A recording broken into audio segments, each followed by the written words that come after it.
Let's shift our focus a bit because this is where things get really, really interesting, I thought.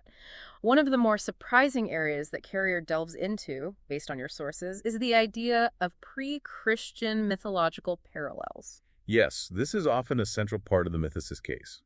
Carrier explores the possibility that the story of Jesus shares notable similarities with much earlier myths.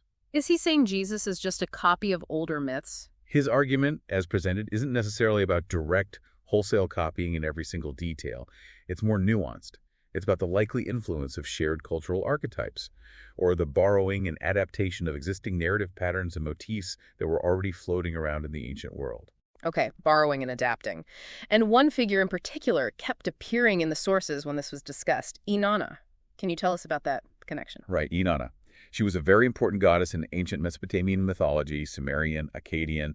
We have texts about her that date all the way back to the 3rd millennium BC, so definitively pre-Christian by a huge margin. Okay, very old. And Carrier points out parallels between her story and Jesus's. Yes, some truly remarkable parallels. According to the sources discussing Carrier's work, Inanna descends into the underworld. Okay. She dies there.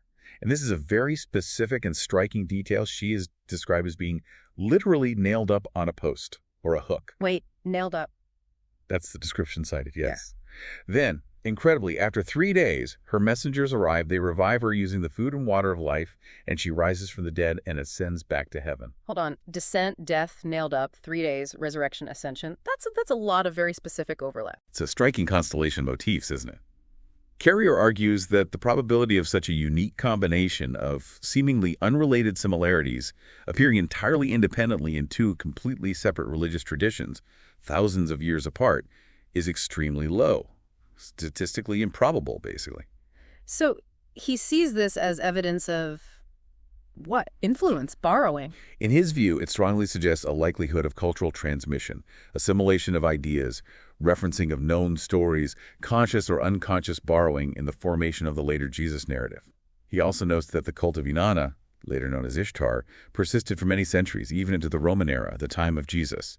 There's a significant center for her worship in the city of Tyre. Tyre. That's mentioned in the Gospels, isn't it? It is, and while Carrier acknowledges we might not have detailed texts from 1st century Tyre explicitly outlining her mythology then, he raises a logical question. What do you think people were still teaching and believing about this prominent, long-standing goddess in a major port city at that time? It's unlikely those core stories just vanished. That's a really thought-provoking point. It's hard to imagine those core elements, death, resurrection, ascension, just disappearing entirely from her cult.